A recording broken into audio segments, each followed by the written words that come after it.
Assalamualaikum. Kayaknya seru banget, lagi ngomongin apa ini? Kayaknya heboh banget ini. Aduh, Jadi malu banget Ustaz. ngebahas apa tadi? Biasa. Iya, jadi saya ikutan ini. Kita udah mulai ngaji ya, Siap, kita mulai di program Indahnya Ramadan. Tapi lagi mau ngomongin apa tadi? Kok kayaknya heboh banget, seru banget gitu. Biasa ngomongin tetangga sebelah. Waduh, jadi ini majelis gibah jadinya. Nah, pas banget nih ibu-ibu dan juga para pemirsa Indahnya Ramadan. Kita akan mulai Indahnya Ramadan pada pagi hari ini. Pas banget apa yang tadi di gimmickkan, apalagi yang disampaikan oleh ibu-ibu tadi, bahwa ternyata ngomongin orang itu suatu hal yang biasa ternyata ya di antara kita. Kalau nggak gitu nggak seru kayaknya ya. Lah bagaimana, seperti apa hukumnya membicarakan aib seseorang? Kita sudah ada bersama UAS dan juga sahabat. Dan juga para jamaah di sini semuanya. Assalamualaikum. Ini dari adik-adik mana semua ini? Masya Allah. Kalau ibu-ibu ini dari yang udah heboh gibah tadi, dari mana? Dari rumah kebaikan. Masya Allah. Baik, nanti kita akan bahas lebih banyak lagi, lebih luas lagi tentang bagaimana membicarakan aib orang. Kami persilahkan Ustadz Abu Somad, silakan. Bismillahirrahmanirrahim. Assalamualaikum warahmatullahi wabarakatuh. Waalaikumsalam. Alhamdulillah, wassalatu wassalamu ala rasulillah wa ala alihi wa sahbihi wa man tabi'ahu wa mawalah. Ustadz Sofyan, Bunda Ustazah Yati, beserta seluruh jamaah yang ada di studio, maupun jamaah Indahnya Ramadan dimanapun berada, insya Allah semuanya selalu dalam rahmat kasih sayang Allah Subhanahu wa Ta'ala. Amin ya Allah. Amin ya Rabbal Alamin. A'udzubillahi minasyaitonirrajim. Wala yaghtab ba'dukum ba'da. Janganlah sebagian kamu membicarakan aib orang lain. Ayuhibbu ahadukum ayyakula lahma akhihi maitan. Maukah kamu memakan bangkai saudaramu? Fakarihtumuhu. Tentulah kamu tidak mau. Disebut dengan ghibah. Kata ulama, apa itu ghibah? Dzikruka akhaka bima yakrahu. Engkau menyebut tentang saudaramu, tapi sesuatu yang dia tidak suka. Jadi kalau kita sebut itu yang dia suka, tidak disebut dengan ghibah. Ghibah diambil dari kata ghaib, artinya tidak kelihatan. Karena kita bicarakan orangnya tidak di depan kita. Kalau kita mau luruskan orang, bicarakan di depan, face to face, wajahan biwajhin, berhadap-hadapan, muqabalah. Jangan di depan orang banyak. Kata Imam Syafi'i, kalau engkau nasihati orang di depan orang banyak, sungguh engkau sedang mempermalukannya. Menghilangkan muru'ah, harga dirinya. Tapi kalau engkau sayang, ajak dia bicara, luruskan dia dalam kerangka amar ma'ruf, nahi mungkar. Begitulah ajaran Islam yang sangat lembut. Kekeliruan orang yang melakukan ghibah itu banyak sekali. Yang pertama, sejak kapan Allah mengangkat dia menjadi pengawas aib orang lain? Mana SK-nya? Padahal Allah menciptakan dia, wa ma khalaqatul jinna wal insa illa liya'budun. Berarti dia sudah di luar dari tupoksi. Tugas pokok, fungsi yang sudah ditetapkan Allah, dia keluar dari situ. Keluar dari jalan yang sudah digariskan Allah. Ini koridor yang mestinya untuk pejalan kaki, ini jalan raya untuk sepeda motor, tiba-tiba sepeda motor naik ke atas, yang jalan kaki turun ke bawah. Orang yang seperti ini disebut dengan orang zalim, aniaya. Lawannya adalah adil. Orang yang adil menempatkan sesuatu pada tempatnya. Tempatkanlah diri kita sebagai pengawas diri kita. Makanya dalam hadis dikatakan, tuba liman syaghalahu aibuhu an uyubin nas. Berbahagialah. Siapa yang bahagia? Orang yang sibuk memikirkan umur saya berapa, ibadah saya tidak cukup, mata saya sehat tapi tidak dipakai untuk melihat Al-Quran, telinga saya sehat tapi tidak dipakai untuk mendengarkan nasihat, lisan saya sehat tapi tidak dipakai untuk berzikir, bertasbih, bertahmid, bertakbir, pikiran saya tidak pernah dipikirkan untuk memikirkan bagaimana persiapan akhirat, hati saya tidak pernah dipakai untuk merenungkan afala yatadabbaruna al-Quran am ala qulubin aqfaluha. Apakah dalam hati mereka itu sudah terkunci sehingga tidak lagi mau memikirkan Al-Quran? Maka kesalahan kekeliruan kedua adalah memakai lisan. Yang semestinya lisan dipakai. Apa amal yang paling baik ya Rasulullah? Ayul a'mal khairun. Apa amal paling baik? Kata Nabi SAW, antufariqad dunya Kau mati meninggalkan dunia, walisanuka lisanmu ratbun dalam keadaan basah. Bizikrillah, karena menyebut Allah. Subhanallah, alhamdulillah, la ilaha illallah, wallahu akbar, la hawla wa la quwata illa billah, astaghfirullah, Allahumma salli ala sayyidina Muhammad wa ala ali sayyidina Muhammad, subhanallah bihamdihi, subhanallahil azim. Semestinya lisan digunakan basah untuk itu, tapi ternyata lisan basah terus menceritakan anak orang, istri orang, suami orang, menantu orang, tetangga orang. Kalau zaman dulu mungkin orang kalau mau ghibah, dia mesti ngetuk pintu orang dulu sebagai lawan bicara. Depan, belakang, kanan, kiri. Sekarang nggak perlu keluar rumah, nggak perlu ngetuk pintu orang, cukup masuk ke grup,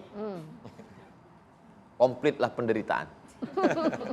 Jadi satu sisi betapa mudahnya kita untuk share kebaikan, tapi jangan lupa kalau Allah Ta'ala berfirman dalam Al-Quran bercerita tentang al-yawma nakhtimu ala afwahihim, saat itu mulut terkunci, wa tukallimuna aydihim, tangan berbicara. Nanti di akhirat, hari ini mulut pun banyak yang terkunci tidak bicara, tapi tangan bicara melalui.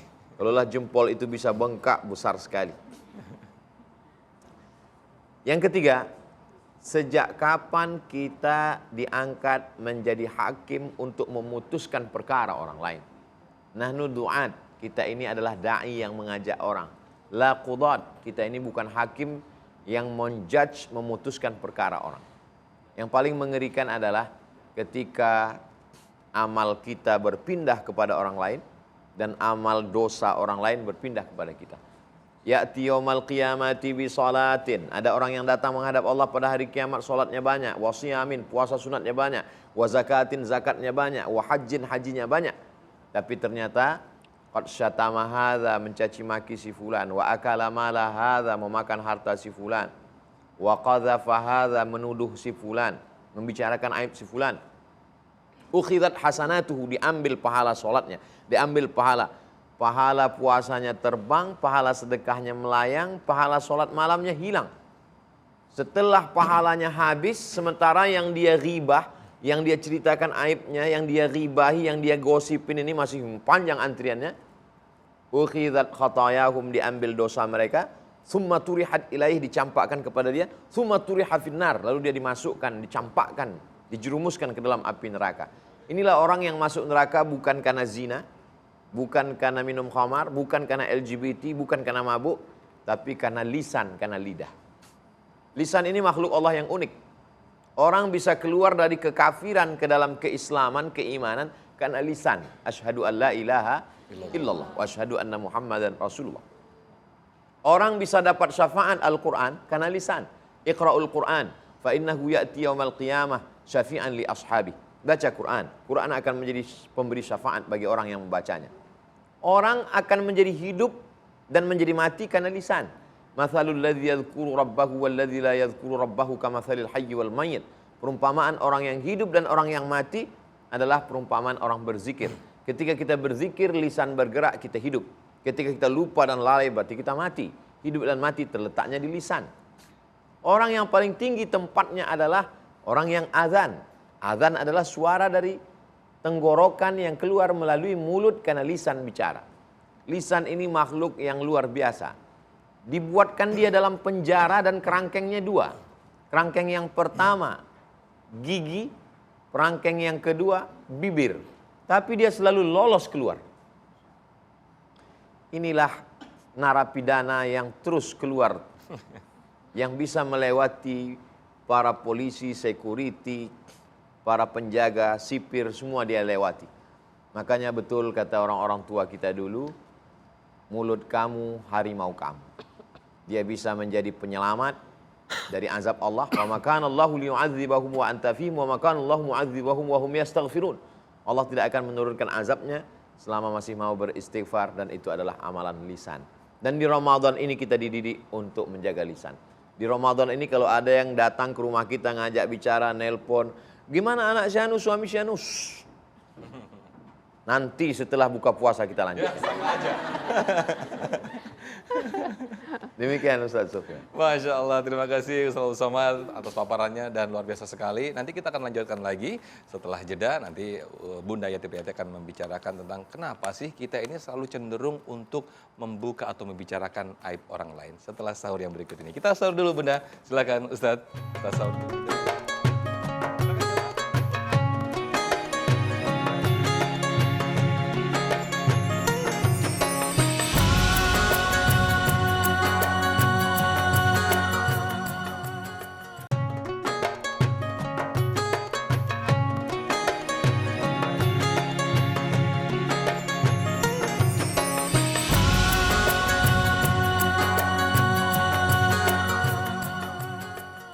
Alhamdulillahirrahmanirrahim, Masya Allah, Tabarakallah, kita kembali di indahnya Ramadan. Setelah Uwas tadi menjelaskan betapa lisan ini narapidana yang gampang sekali lolos ya Uwas ya. Udah ditutup pakai penjara gigi, pakai bibir, ternyata masih banyak sekali lisan-lisan ataupun ucapan-ucapan kita yang lolos yaitu membicarakan orang lain. Nah, kenapa sih kita sering sekali membicarakan aib orang lain? Bunda Yati Priyati akan membahasnya. Silakan Bunda. Bismillahirrahmanirrahim. Assalamualaikum warahmatullahi wabarakatuh. Waalaikumsalam. Alhamdulillahirabbil alamin wal aqibatu lil muttaqin wala udwana illa 'alal zalimin. Amma ba'd. Wabil khusus yang sama-sama kita hormati guru kita Ustadz Abdus Somad yang sudah memaparkan begitu sangat-sangat menggugah. Ngeri ya Bu, takut ketika kita bicara bahwa ternyata lisan ini yang nggak punya tulang begitu sangat merugikan amal-amal kita. Ketika kita bicara tentang bagaimana pedulinya kita dengan urusan orang lain, apa sih penyebabnya? Ini di sini dalam Bu, hati. Hati ini ya, kita mesti bertanya. Karena ketika kita membicarakan seseorang terlebih lagi aibnya, bukan kelebihannya ya, aibnya, kekurangannya, celaknya, sesuatu yang kalau nampak akan malu, ukur dengan diri kita. Apa penyebabnya? Ternyata bumbu dan sumber dari semua itu adalah iri hati, kebencian, kurang nyaman dengan orang lain. Kalau kita mencintai seseorang, ketika aibnya dibuka tentu kita marah. Padahal ini menjadi satu kewajiban kita sebagai seorang muslim.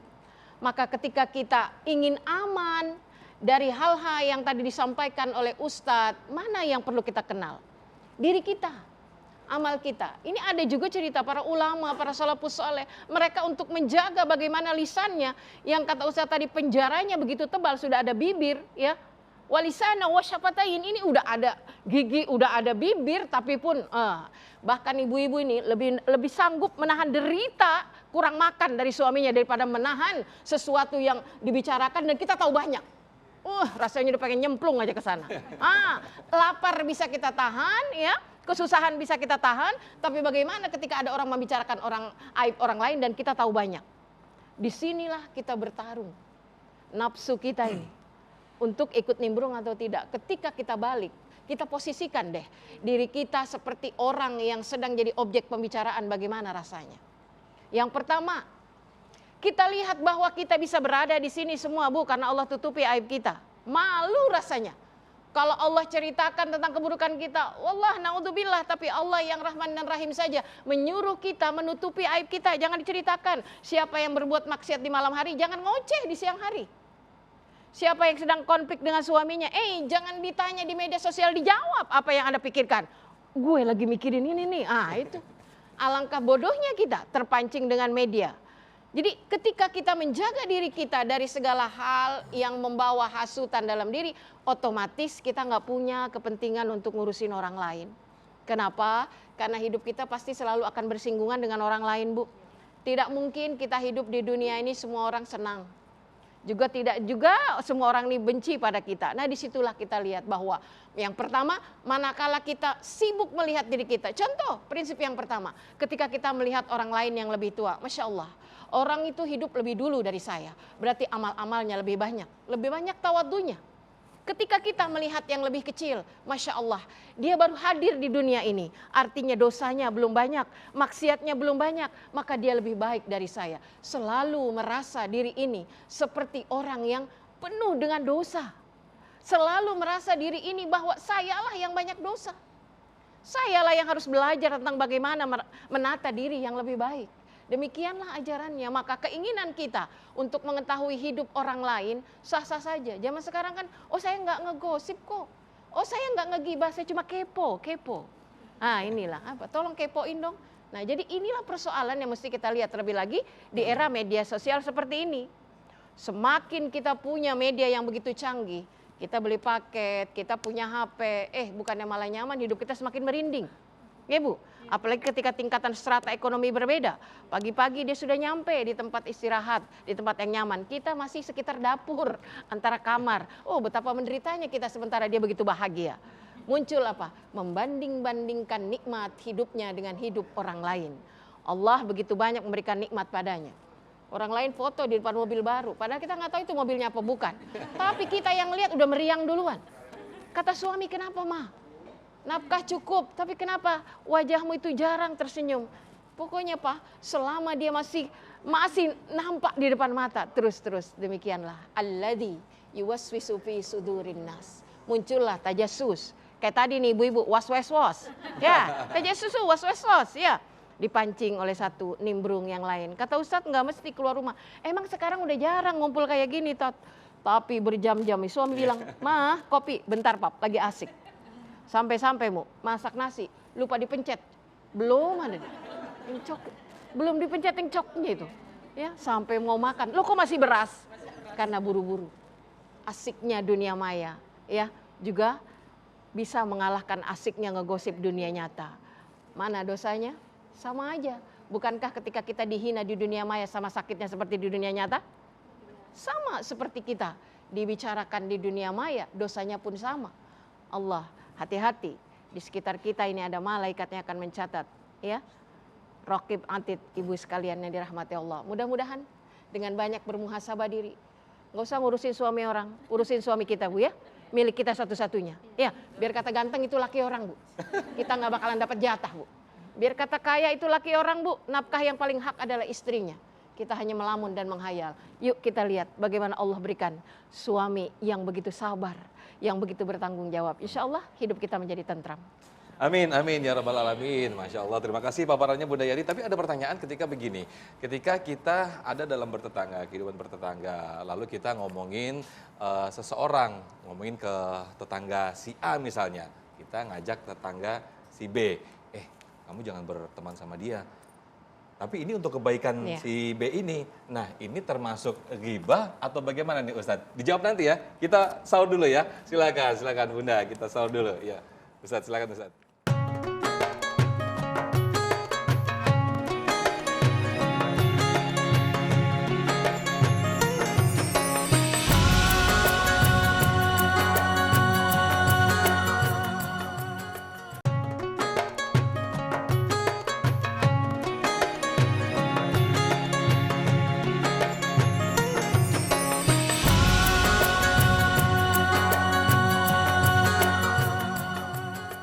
Baik, alhamdulillahirabbil alamin. Kita kembali di indahnya Ramadan. Sebelum saya ajak para jamaah untuk mengajukan pertanyaan dan berdiskusi di pagi hari ini, saya ingin jawaban dari Uwas terlebih dahulu. Uwas, bagaimana dengan pertanyaan tadi? Itu termasuk ghibah nggak sih Uwas tadi? Kapan menceritakan kejahatan orang tidak dihukumi sebagai ghibah? Betul. Misalkan saya hakim, Ustazah Bunda Yati sebagai jaksa penuntut umum, dan Ustadz Sofyan sebagai saksi. Lalu saya bertanya ke saksi, apakah saudara saksi melihat peristiwa kejadian penipu ini? Siap yang mulia? Ustadz Siap Sofyan, yang mulia? Nggak gitu ya? Ustadz Sofyan cerita kan? Karena Ustadz Sofyan berilmu. Beliau tahu bahwa ini bukan ghibah. Tapi kalau orang nggak berilmu, waktu hakim bertanya, coba ceritakan. Mohon maaf Pak Hakim, kita nanti masuk neraka Pak Hakim. Jadi pada saat bersaksi untuk kemaslahatan keputusan hukuman boleh. Yang kedua, pada saat ada jamaah bertanya ke Ustadz. Assalamualaikum Ustadz. Waalaikumsalam. Ada yang mau saya tanyakan Pak Ustadz? Ya silakan, nanti saya jawab kalau bisa insya Allah. Tapi saya takut ghibah Pak Ustadz. Ya nggak usah tanya. Nggak usah tanya. Contoh kasusnya terjadi pada zaman Nabi SAW. Inna Aba Sufyan rajulun syahih. Sesungguhnya suami saya Abu Sufyan orangnya bakhil, bin medit, bin pelit, bin kikir, bin... Apakah boleh saya ambil sebagian? Itu kan dia sedang menceritakan suaminya. Yang bertanya itu Hindun. Pada saat Nabi sedang duduk di atas bukit Sofa. Pada tahun 8 Hijrah, Fathu Makkah. Saat Nabi duduk, datang Hindun. Inna Aba Sufyan rajulun syahih. Boleh. Dan Nabi tidak marah waktu itu. Ngapain kamu ceritakan dia? Enggak. Kenapa? Karena dia sedang bertanya tentang hukum. Yang ketiga, dalam ilmu hadis, adik-adik tentu ingat ada namanya ilmu al-jarhi wa ta'dil. Seorang periwayat diterima riwayatnya kalau dia lolos. Hadis 5 syarat. Ittisalus sanad, sanad bersambung. Adalatul rawi, rawinya adil. Dhabtur rawi, rawinya dhabit, kuat ingatan. Salamatun minas syuzuz, tidak ada syaz. Salamatun minal illah, tidak boleh ada illat. Bagaimana kita tahu bahwa periwayat ini tidak kadzab, tidak pembohong, tidak dajjal? Setelah ditanyakan kepada ulama. Wahai ulama, bolehkah kami ambil riwayatnya? Jangan ambil riwayatnya. Fulan kadzab.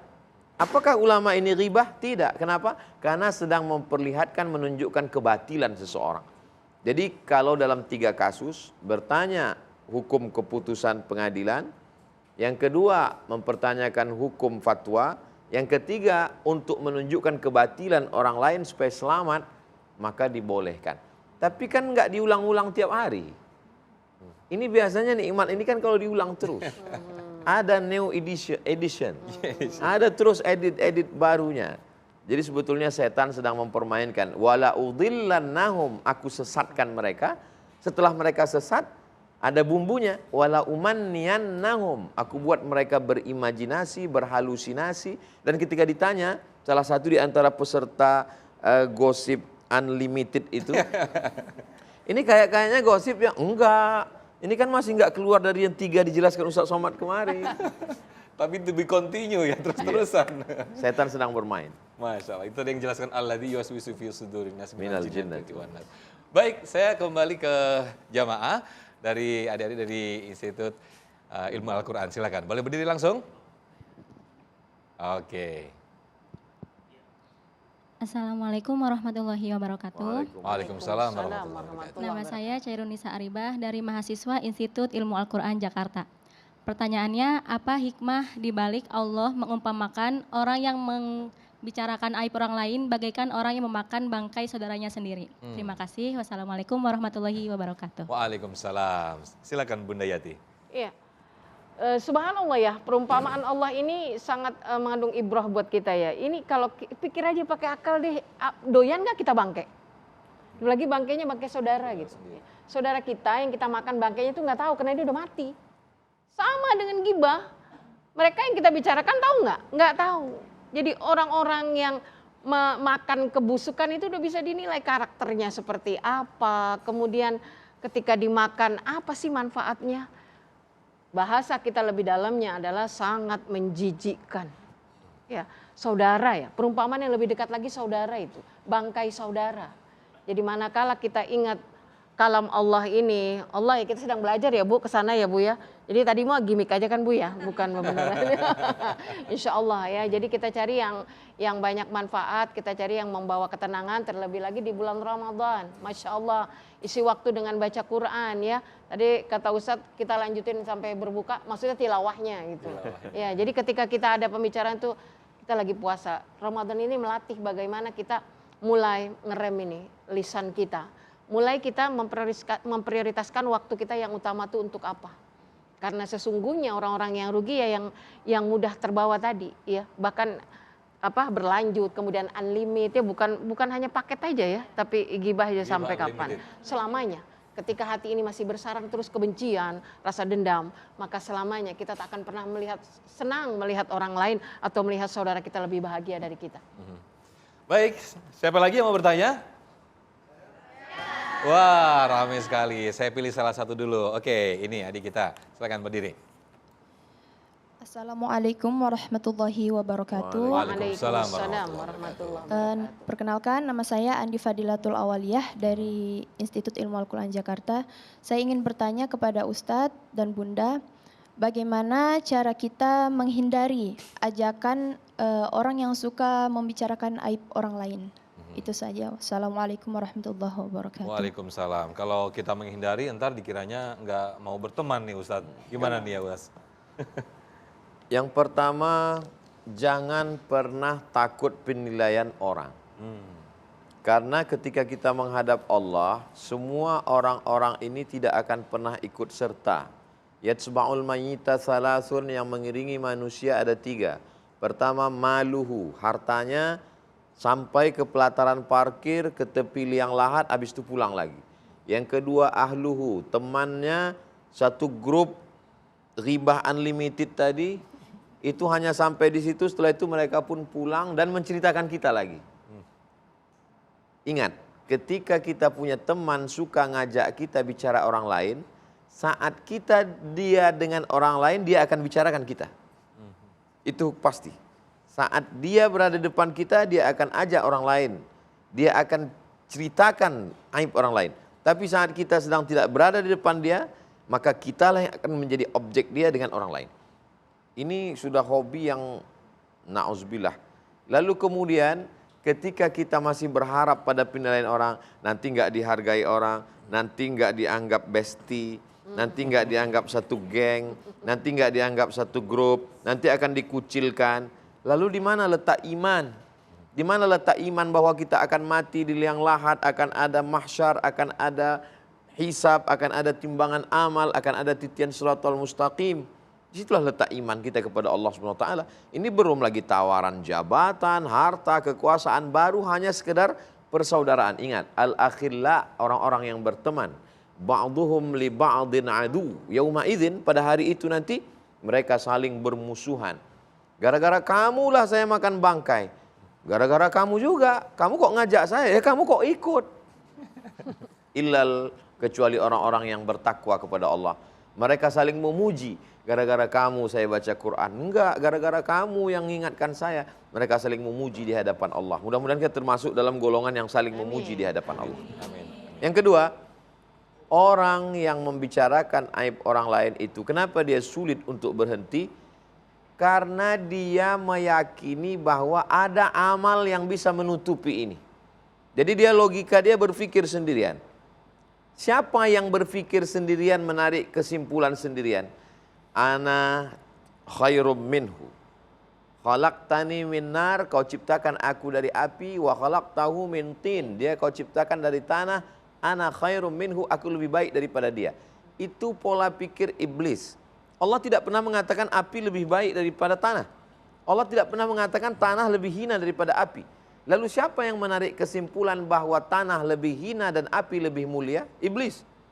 Dia membuat pikiran sendiri, berasumsi, menarik kesimpulan sendiri. Saya kan udah sholat, udah zakat, udah baca Quran, udah sedekah, udah taraweh. Masa ribah-ribah dikit nggak boleh? Kan bisa ditutup dengan ini. Menarik kesimpulan sendiri adalah menyesatkan. Dari mana kesesatan itu datang? Seringkali orang menyalahkan setan. Ini salah setan, kata setan aku udah dibelenggu nih 1 bulan. Kesesatan, kejahatan datang dari diri manusia sendiri. Ibarat percikan api, setan hanya ngipas saja dikit.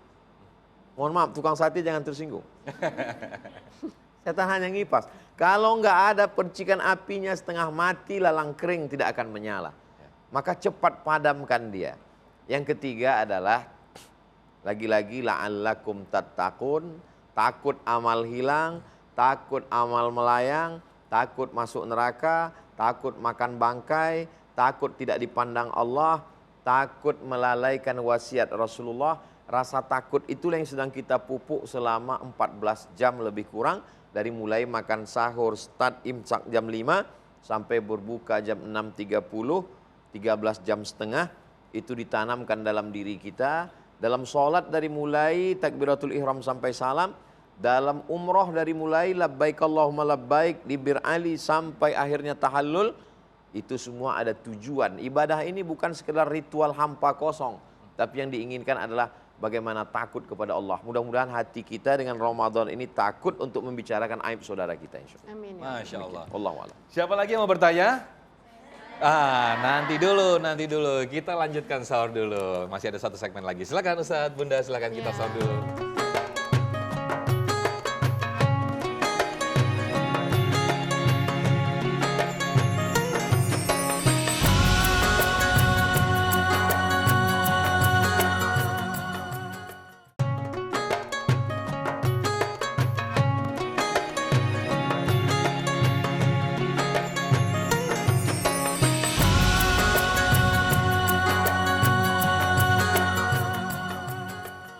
Alhamdulillahirrahmanirrahim, masih di indahnya Ramadan. Masya Allah, pemaparan dari guru-guru kita tadi luar biasa. Dan juga pemaparan perumpamaan yang Allah umpamakan bagaikan memakan bangkai saudara kita sendiri. Masya Allah, sangat mengerikan dan juga sangat menjijikan ya Bunda ya, Ustadz ya. Oke, saya buka lagi pertanyaan. Silakan Bunda-bunda dan juga adik-adik. Wah, seru nih. Ayo silakan Bunda.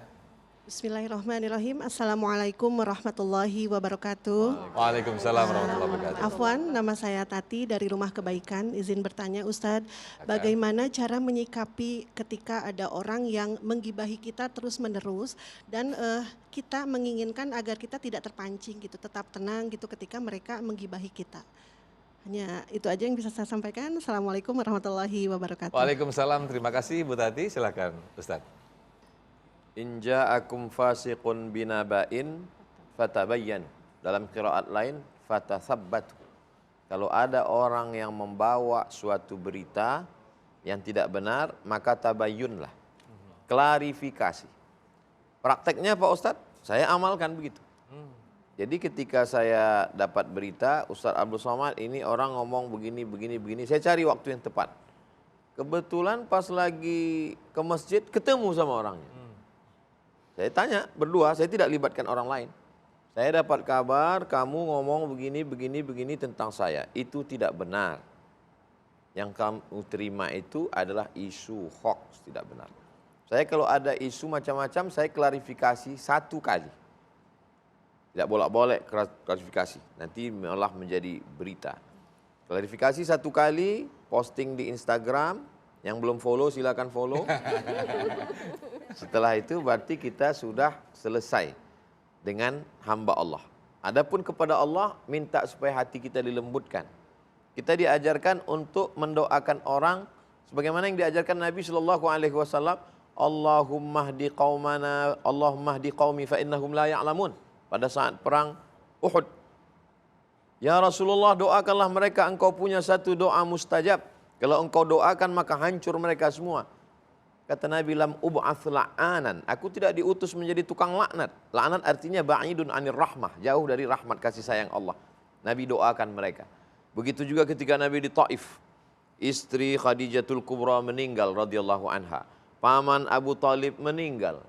Berjalan kaki pergi ke Taif lebih kurang 100 km. Jalan kaki, bukan naik keledai. Karena diawasi oleh kafir Quraisy. Sampai di Taif tidak disambut dengan tala al-badru alaina. Bukan marhaban ya nurul aini. Mereka lempar pakai batu. Pada saat itu datang Malakul Jibal. Kata Malakul Jibal, ada dua bukit besar di kota Makkah. Satu Jabal Abi Qubais, satu Jabal Qu'aiqian. Wahai Muhammad SAW, bukit yang mana yang paling besar yang ingin aku cabut, aku timpakan ke Taif, rata mereka semua dengan tanah.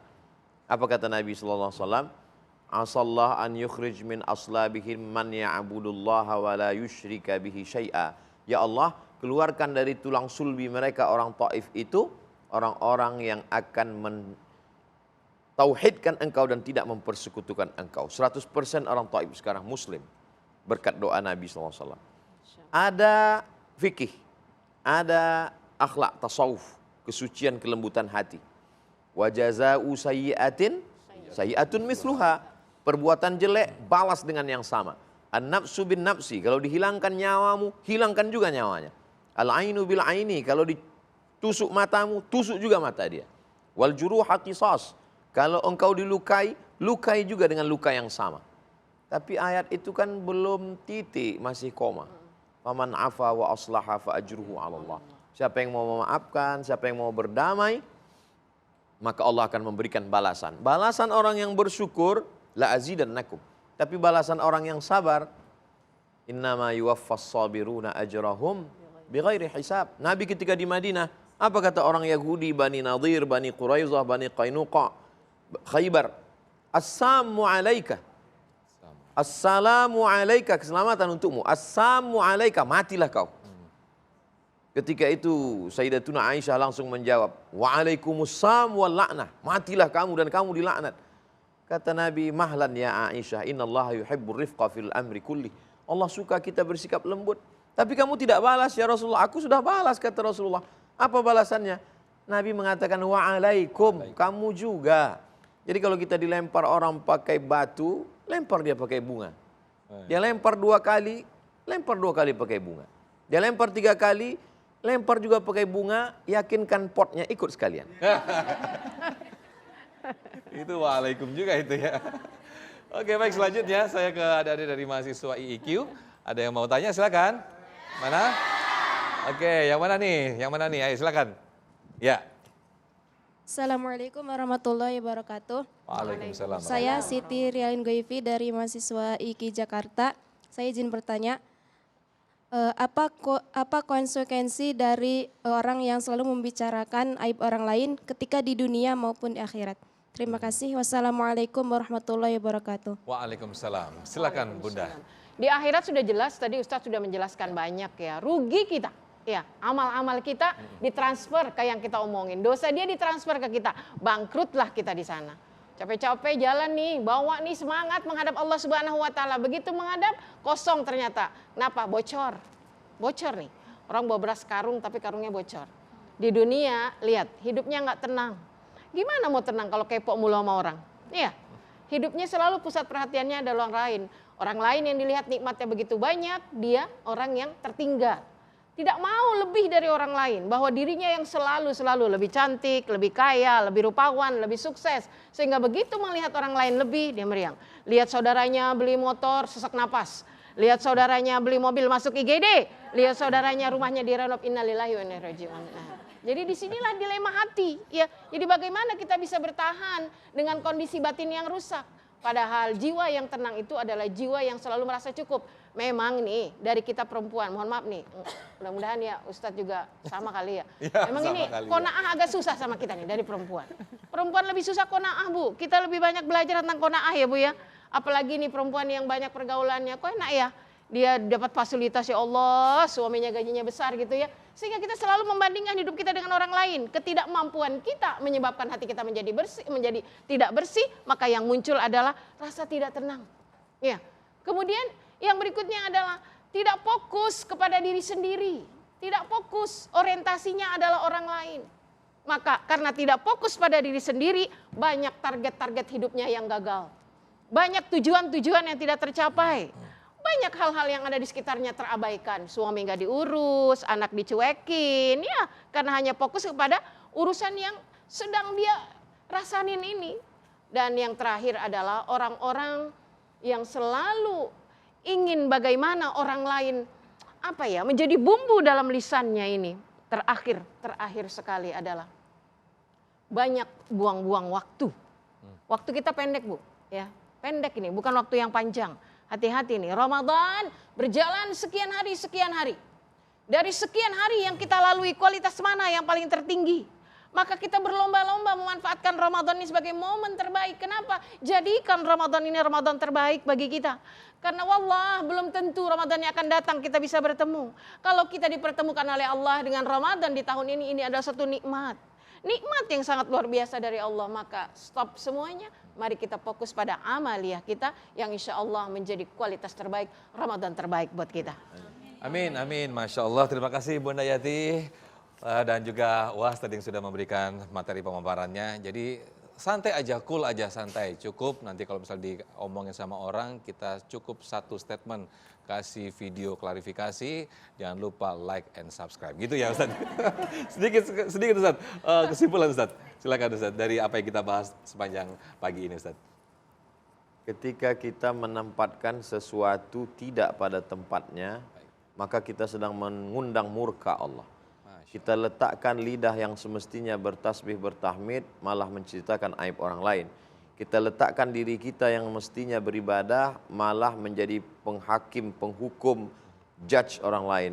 Kita letakkan waktu yang semestinya diisi untuk bekal menghadap Allah, malah waktu itu diisi untuk sia-sia. Maka sesungguhnya kita adalah orang zalim. Makanya orang zalim itu mengakui dirinya zalim, dia katakan Rabbana zalamna anfusana. Kalau sudah ngaku, jangan ulang lagi. Orang yang ngaku ngulang lagi berarti hobi. Kalau kita bicarakan aib sahabat kita karena dia berzina, mohon maaf, maka sebelum mati, na'udzubillah, kita akan terjerumus dengan perbuatan yang sama yang seperti kita bicarakan. Kalau kita bicarakan dia berjudi, minum khamar, na'udzubillah, apa yang kita bicarakan boleh jadi akan terjadi pada diri kita. Maka kalau kita tahu, kita segera minta ampun dan minta jauhkan supaya Allah selamatkan kita dan anak cucu kita sampai hari kiamat. Amin, amin ya Allah, amin ya rabbal alamin. Akhir kata saya Muhammad Sofyan dan juga Ustadz Abu Somad bersama sahabat Bunda Yati Priyati dan seluruh jamaah pamit undur diri. Terima kasih.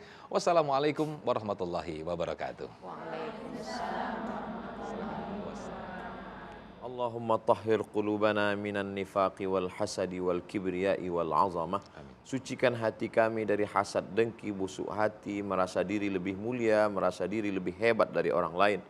Allahumma hafaz alsinatana minal ghibati wan namimah. Jagalah lisan kami dari ghibah, dari namimah, dari adu domba, dari membicarakan aib orang lain. Allahumma ja'alna minal ladzina yastami'una al-qawla fayattabi'una ahsanah. Jadikan kami orang-orang yang mendengarkan nasihat yang baik dari guru-guru kami, lalu kami mengamalkannya dengan amal yang terbaik. Waj'alna minal mukhlasin, jadikan kami orang yang ikhlas. Waj'alna minal muttaqin, tanamkan dalam hati kami rasa takut ghibah, takut namimah, takut hasad, takut dengki, sehingga kami benar-benar mencapai derajat takwa kepadamu ya Allah. Wa sallallahu ala sayyidina Muhammad wa ala alihi wa sahbihi wa sallam. Walhamdulillahi rabbil alamin.